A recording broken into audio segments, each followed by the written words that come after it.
नमस्ते. मी doctor Pallavi डोळे-खेडकर, डोळ्यांची plastic surgeon आणि डोळ्यांचे कॅन्सर यावर उपचार तज्ञ, नेत्रतज्ञ आणि मी Shri Gajanan speciality eye hospital या ठिकाणी कार्यरत आहे. अ, आज आपण डोळ्याभोवतीचे जे अपघातातले मार असतात किंवा डोळ्याभोवतीची पापणी फाटणे, डोळ्याभोवती जे मार लागल्यानंतर प्रॉब्लेम्स होतात, त्याबद्दल बोलणार आहोत. साधारणपणे जेव्हा डोळ्याभोवती मार लागतो त्याची खूप कॉमन अशी कारणं अशी आहेत की रस्त्यावरचे अपघात किंवा घरगुती वातावरणातले शेतात काम करतानाचे इंडस्ट्रीमध्ये काम करतानाचे अपघात किंवा लहान बाळांमध्ये दूध पिताना आईच्या कपड्यांचे जे ब्लाऊज असतात किंवा त्याचे हुक असतात त्या हुक पापणीमध्ये अडकून डोळ्याची पापणी फाटते. हे पण अशा प्रकारचे मार लागलेले रुग्ण आपल्याकडे कॉमनली येतात.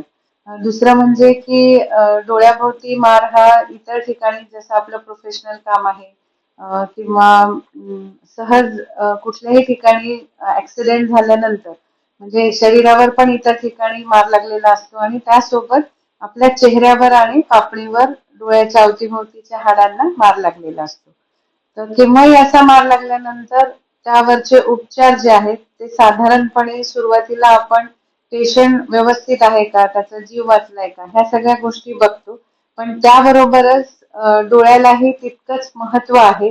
आणि दुसरं म्हणजे की डोळ्याचे जे पापणी फाटते किंवा डोळ्याच्या खोबणीचे जे हाड आहेत त्याचे फ्रॅक्चर होतात.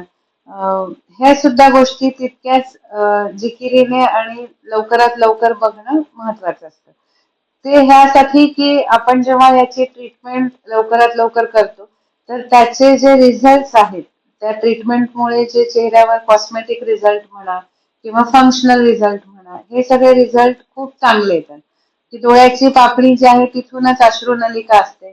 ती पापणी फाटल्यानंतर अश्रुनलिका पण फाटते आणि मग ती जी अश्रुनलिका रिपेअर करावी लागते ती जेवढ्या आपण लवकरात लवकर रिपेअर करू तर तेवढं त्याचं काम चालू राहण्याची शक्यता जास्तीत जास्त किंबहुना बऱ्याच पेशंट्स मध्ये तर 100% ती नलिका परत पूर्ववत होऊ शकते.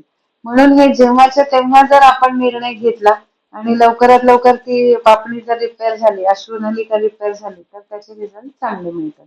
त्याचसोबत जे डोळ्याभोवती खोबणीचे हाड आहेत त्याच्यामध्ये एकतर खाली सायनसकडचं हाड किंवा मग नाकाकडचं हाड ह्याचे खूप कॉमनली फ्रॅक्चर दिसून येतात आणि त्याचे डोळ्यावर परिणाम जे आहेत ते भरपूर घातक असतात. इन टर्म्स ऑफ की डोळ्यामध्ये तिरळेपणा येऊ शकतो किंवा दोन दोन दिसू शकतात.